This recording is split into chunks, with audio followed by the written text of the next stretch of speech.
আমরা বরাবর সরকারকে, বর্তমানে যে অন্তর্বর্তীকালীন সরকার আছে সেই সরকারকে আমরা বরাবর বলেছি, অন্যায়কারী যেই হোক আমরা প্রশ্রয় দেব না। কাজে সরকারের দায়িত্ব হচ্ছে জনগণের জানমালের নিরাপত্তা হেফাজত করা, নিরাপত্তা দেওয়া।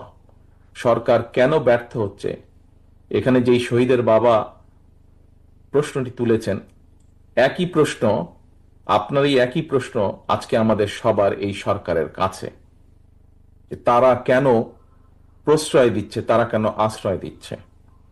গতকাল যেই ঘটনাটি ঘটেছে আমরা খুব আশ্চর্যের সাথে লক্ষ্য করেছি, যাকে দেখেছি আমরা স্ক্রিনে, যাকে দেখেছি হত্যা করছে, তাকে কেন সরকার এখন পর্যন্ত অ্যারেস্ট করেনি?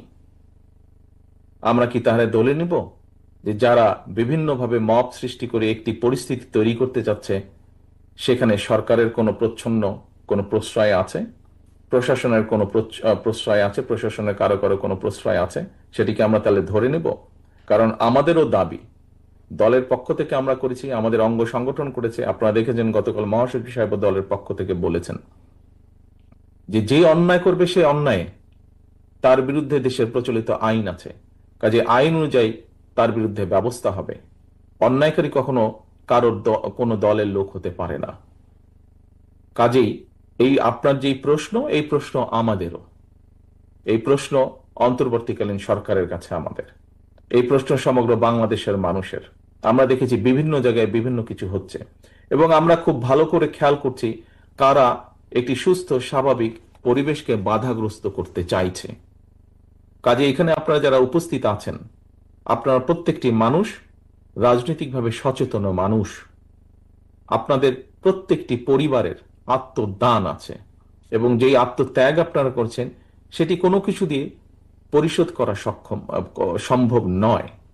কাজে আপনাদের সকলের কাছে আমার প্রশ্ন, আপনারা জোর গলায় প্রশ্ন তুলুন, কারা আপনাদের যেই স্বজনরা আত্মত্যাগ করেছে তাদের বিচার কেন আজ পর্যন্ত বিলম্বিত হচ্ছে, কারা মব সৃষ্টি করে বিলম্বিত করতে চাইছে, কারা এই সকল হত্যাকাণ্ড। কারণ দুদিন আগে আরেকটি হত্যাকাণ্ড হয়েছে, আমাদের যুবদলের এক কর্মীকে হত্যা করা হয়েছে, তার রক কেটে দেওয়া হয়েছে। কেন সেটি নিয়ে কথা বলা হচ্ছে না? কেন সেই বিচারের দাবি করতে গেলে বলা হচ্ছে যে বিএনপি লাশ নিয়ে মিছিল করছে? এই প্রশ্নের জবাবগুলো আজকে আমাদের সবাইকে খুঁজতে হবে, কারণ এই প্রশ্নের জবাবগুলোর সাথে বাংলাদেশের অস্তিত্বের সম্পর্ক রয়েছে, বাংলাদেশের মানুষের অস্তিত্বের সম্পর্ক রয়েছে। আজকে আমাদেরকে দেখতে হবে প্রকৃতগতভাবে কারা বাংলাদেশের মানুষের পক্ষে এসে দাঁড়ায়। আমাদেরকে সত্যিকার ভাবে খুঁজে বের করতে হবে কারা বাংলাদেশের স্বাধীনতা, মানুষের স্বাধীনতা সার্বভৌমত্বের পক্ষে অবস্থান নিয়েছে আজ, গতকাল, গত পরশু বা 50 বছর আগে। কারা বাংলাদেশের মানুষের স্বাধীনতার পক্ষে অবস্থান নিয়েছে এবং কারা নেয়নি, এই বিষয়গুলো আমাদেরকে বিবেচনা করতে হবে, এই বিষয়গুলো আমাদেরকে দেখতে হবে।